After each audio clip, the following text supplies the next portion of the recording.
Bonjour à toutes et bonjour à tous. Aujourd'hui, en cette journée de l'Europe, nous célébrons ce que nous avons construit ensemble en tant que citoyens européens. Le 9 mai 1950, une date symbolique, la déclaration de Robert Schuman n'a jamais été autant d'actualité aujourd'hui. La paix mondiale ne saurait être sauvegardée sans des efforts créateurs à la mesure des dangers qui la menacent. Espérons que ce ne soit pas prophétique. C'est cet esprit de paix, de solidarité et d'espoir qui continue d'inspirer l'Union européenne aujourd'hui et motive sa diplomatie. Ces principes nous unissent et nous engagent dans notre quotidien et dans nos décisions locales et dans un avenir commun. Les conséquences de la guerre russo-ukrainienne impactent déjà notre quotidien. Lorsque vous faites le plein d'essence, chauffez votre maison, empruntez à la banque, faites vos courses, ou quand vous subissez l'inflation. Des familles ukrainiennes ont trouvé refuge dans notre commune depuis 2022. Les Ménillois ont spontanément donné des biens de première nécessité lors du début du conflit. Je les en remercie.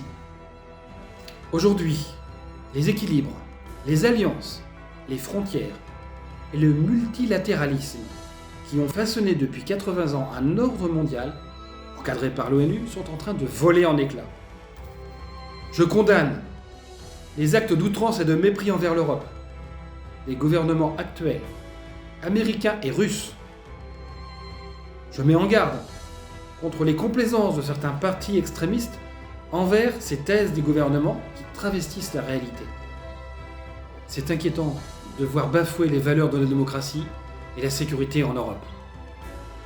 L'Europe, c'est nous, citoyens et électeurs. Il est de notre responsabilité, en tant que citoyens et électeurs, de devoir soutenir les dirigeants qui ont une vision d'avenir, positive et salvatrice pour la France et l'Europe, capables de résister face aux dangers potentiels. Pour préserver la paix, nous devons préparer la guerre, pour ne pas avoir à la mener ou à la subir. Jean Monnet voulait réunir l'Europe et les deux Allemagnes. Les Européens l'ont fait. Mais une nouvelle partition nous guette à l'est de l'Europe, sous la menace de la Russie. Il est essentiel de s'opposer fermement à tous ceux qui menacent ces valeurs pour préserver la paix et l'union de nos nations. Heureusement, à chaque fois qu'un danger guette l'Europe, l'Europe a su réagir, rebondir, se réinventer.